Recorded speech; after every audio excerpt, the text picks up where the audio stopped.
Yeah, welcome back. Disrespect at the Democratic National Convention on full display as liberal delegates heckled our heroes, including retired four-star General John Allen. Watch this.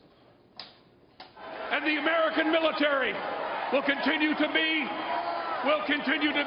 the shining example of America at our very best.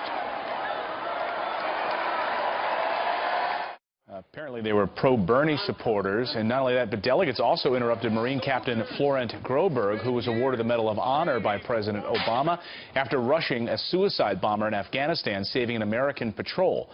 So what don't modern-day liberals get? Here to react is Marine veteran and Medal of Honor recipient Dakota Meyer. Nice to see you this morning. And what did you think when you were watching that all unfold the other night? You know, it's typical. I mean, it's typical of what the modern liberals don't understand. You know, they think, oh, no wars, no wars or this or that. And you know what, really, it's because of guys like Flo and guys like General John Allen. They've done such an excellent job over the past 12, 13, 14 years, whatever it is, of keeping the enemy off our grounds and going over and fighting them. What these modern people don't understand, what they don't understand, and the ignorant part of it is that, you know, they want Black Lives Matter or these lives matter or all lives matter. In America, all lives matter. To the enemy that those men have been fighting and have been protecting, no lives matter. Their tweets and comments during the event, I'm going to show you this one here, tweets at people who turned their backs on the Medal of Honor recipient James Hallman, national political correspondent for the Washington Post, tweeted this: "Some hecklers literally turned their backs on a Medal of Honor winner, thought we got past this post-Vietnam. You can be anti-war and pro-troops." So apparently these were Bernie Sanders supporters who were there saying no more war and talking over them. Yeah, I mean, it's always going to be somebody else's supporters. I mean, at the end of the day, they're at the DNC, so they're Democratic supporters. You know what I mean? And so it's like, I would say this: I bet you anything that wouldn't have happened at the RNC.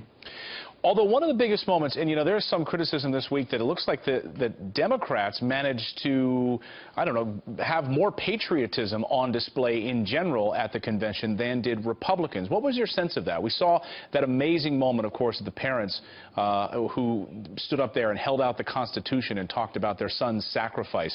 What did you make of both conventions playing out to you?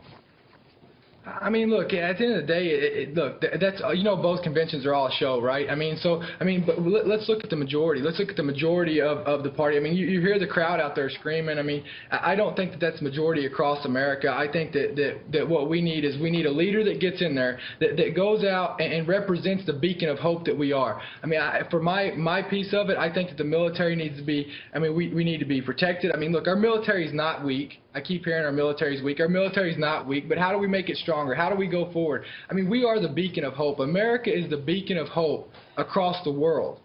And I think that we need a leader that's going to go in there and portray that.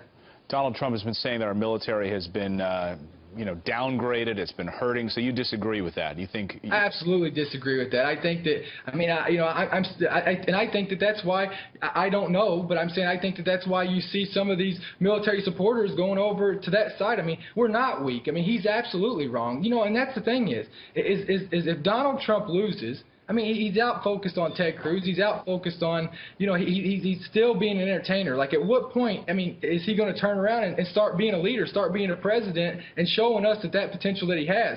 If Donald Trump loses this election, it's because Donald Trump lost it himself. That's a great point. Dakota Meyer, always great having you here. And, of course, thank you for your service to this country. Great to see you this morning.